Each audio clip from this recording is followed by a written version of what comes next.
मेरे हस्बैंड ने पहले इस्लाम कबूल किया, एक जैन फैमिली से बिलोंग करते हैं। मैं अग्रवाल फैमिली से थी। मेरा पुराना नाम मानसी अग्रवाल था। और मेरे हस्बैंड ने जब इस्लाम कबूल किया तो मेरे लिए मेरी लाइफ का बहुत एक शॉकिंग इंसिडेंट था। मैंने फर्स्ट टाइम किसी को पहली बार देखे, मैंने किसी को नमाज पढ़ते हुए देखा। मैंने अचानक ही अक्सर करके एक पर्टिकुलर टाइम होता था और ये घर से कहीं चले जाते थे और मैं इनसे पूछती थी कि आप कहाँ जाते हैं, तो ये रिप्लाई करते थे this is none of your business, you have to do your job. तो मैं भी खामोश हो जाती थी। बाकी मेरे फादर इन लॉ से अक्सर इनकी डिबेट और सब कुछ हुआ करता था, बट मुझे नहीं समझ में आता था कि ये डिबेट क्या है, ये लोग किस बात पे इतना ज़्यादा, मतलब इनका डिबेट इतना एग्रेसिव मूवमेंट्स पे कैसे आ जाता है। तो बाकी फिर एक धीरे धीरे जब मुझे ये इस्लाम के पहले तो ये लोग नहीं बताए, बट फर्स्ट टाइम जब मैंने इनका फजर की नमाज थी और अचानक मेरी नींद खुली और मैंने इनको नमाज पढ़ते हुए देखा। मैंने इनसे पूछा कि आप क्या नमाज पढ़ रहे हैं, क्योंकि सिर्फ टेलीविज़न पे देखा था कि हाँ ऐसे जो करते हैं वो नमाज के एक्शंस हैं। मैंने इनसे पूछा कि आप नमाज पढ़ रहे हैं। इन्होंने कहा कि हाँ मैं नमाज पढ़ रहा हूँ। मैंने बिल्कुल देर नहीं की मेरे फादर इन लॉ को बताने में। मैं रूम से बाहर निकल के और मैंने सबसे पहले उनको बताया कि पापा जी आज ही इनको मैंने नमाज पढ़ते हुए देखा। तो उन्होंने मुझसे कहा कि ठीक है खामोश रहो, अभी किसी से कहना नहीं, हम देखेंगे क्या कर सकते हैं। अब वो जो मेरी लाइफ का मोमेंट था, वहाँ से मेरे को ऐसा लगा कि ये क्या हुआ, मतलब ये क्या कर रहे हैं, ऐसा क्यों कर रहे हैं, ये कहीं ये किसी ऐसे व्यक्ति से तो नहीं मिल गए जो इनको टेररिज्म की तरफ ले जा रहा है और ये ऐसी चीज़ों में तो नहीं इन्वॉल्व हो जाएंगे।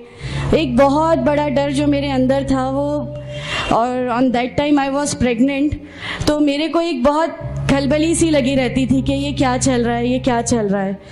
फिर धीरे धीरे करके जब मैं इनकी बुक्स वगैरह जो अलमीरा में रखी रहती थी वो मैं पढ़ने लगी और ढूंढने लगी। ये छुपा के रखा करते थे और मुझे जब भी कोई बुक मिलती थी तो फिर मैं उसको पढ़ने लगी।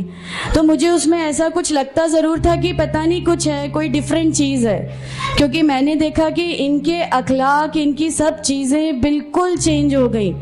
जो ये पहले थे उससे ये बिल्कुल अलग हो गए।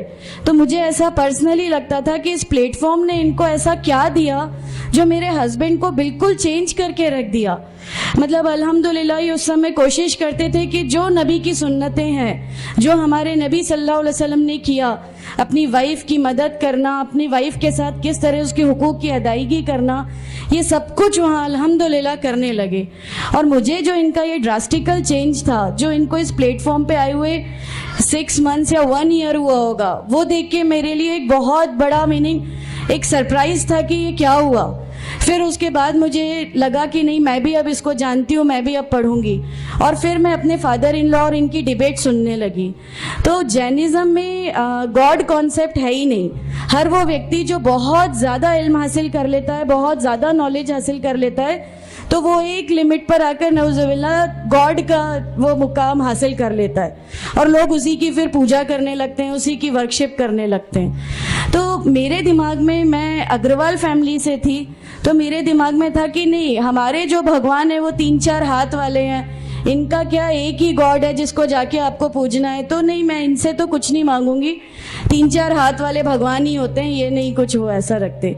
तो वहाँ से एक थोड़ा सा डिस्ट्रैक्शन मेरे को गॉड कॉन्सेप्ट का आया।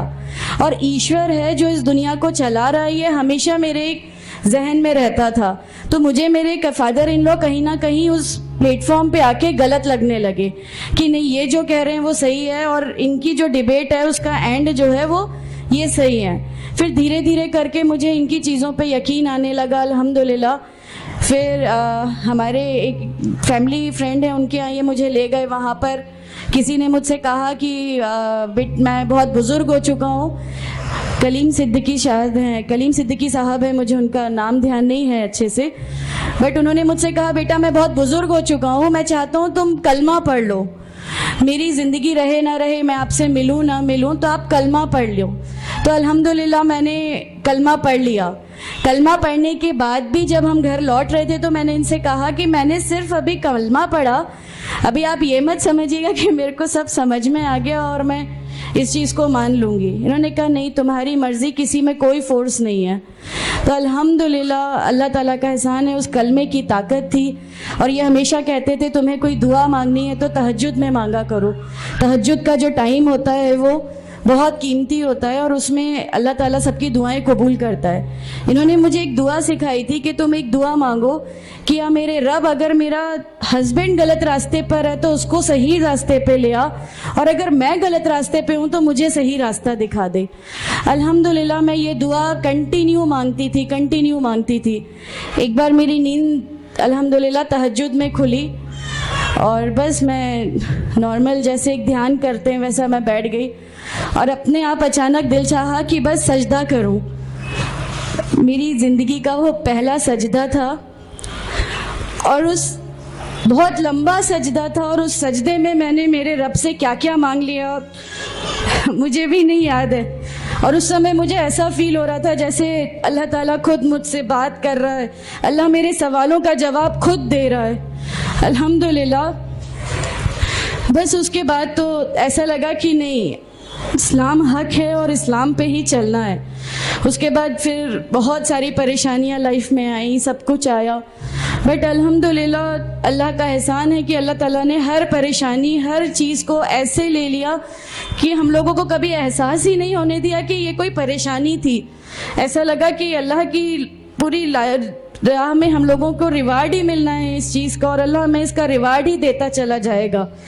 अल्हम्दुलिल्लाह बस उस समय से शुरुआत हुई थी दीन इस्लाम की। अल्हम्दुलिल्लाह आगे चल के परेशानियाँ, तकलीफ़ें हर रिवर्ट की ज़िंदगी में आती हैं, लेकिन मैं हर रिवर्ट बहन से ये कहना चाहती हूँ कि अल्लाह की खातिर आप लोग इस दीन में आए हैं, किसी और चीज़ के लिए नहीं आए।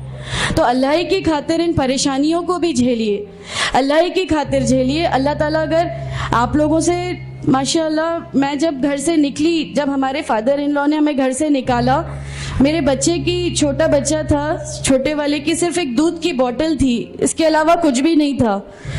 मैं जॉब करती थी, मैंने अपने छोटे बेटे को माँ के यहाँ छोड़ के जाया करती थी।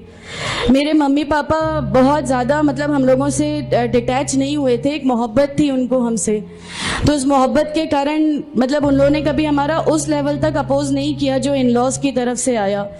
तो जब मैं मेरे मायके गई और मैंने अपने बच्चे को लिया और मैंने कहा कि माँ हमने वो घर छोड़ दिया, हमें उस घर से उन लोग निकाले, ऐसा करके माँ है बहुत रोई, तुम लोग क्यों ऐसा कर रहे हो, क्या करोगे, कैसे रहोगे, दोनों छोटे बच्चे हैं, क्या होगा। मैंने कहा कि माँ आप सिर्फ एक माँ हो ना, वो मुझे 70 माँओं के बराबर मोहब्बत करता है, तो जो रब मुझे मेरी 70 माँओं के बराबर मोहब्बत करता है वो कैसे इस दुनिया में मुझे रुसवा कर सकता है। सिर्फ एक छोटा सा ये विश्वास था। अल्हम्दुलिल्लाह उस विश्वास को रखते हुए सारी चीज़ें, सब परेशानियाँ ऐसे अल्लाह ताला ने ले ली कि उसका मेरे पास कोई मतलब कहने के लिए भी शब्द नहीं है। अल्हम्दुलिल्लाह। और मैं आप लोगों से सबसे गुजारिश करती हूँ, और अगर अल्लाह ने मुझे आप लोगों की एक ऐसी बहन बना दिया जो आपकी परेशानियाँ, आपकी हर उसमें, हमारा घर, हमारी सब कुछ अल्हम्दुलिल्लाह आपके लिए है, क्योंकि हम लोग ठान के बैठे हैं हमारा जीना मरना, हमारी नमाजें, हमारा सब कुछ सिर्फ अल्लाह के लिए है, और यहीं से यही लेके हमको जाना है, कोई जवाब हमें नहीं मिलेगी। अस्सलामु अलैकुम व रहमतुल्लाहि व बरकातहू।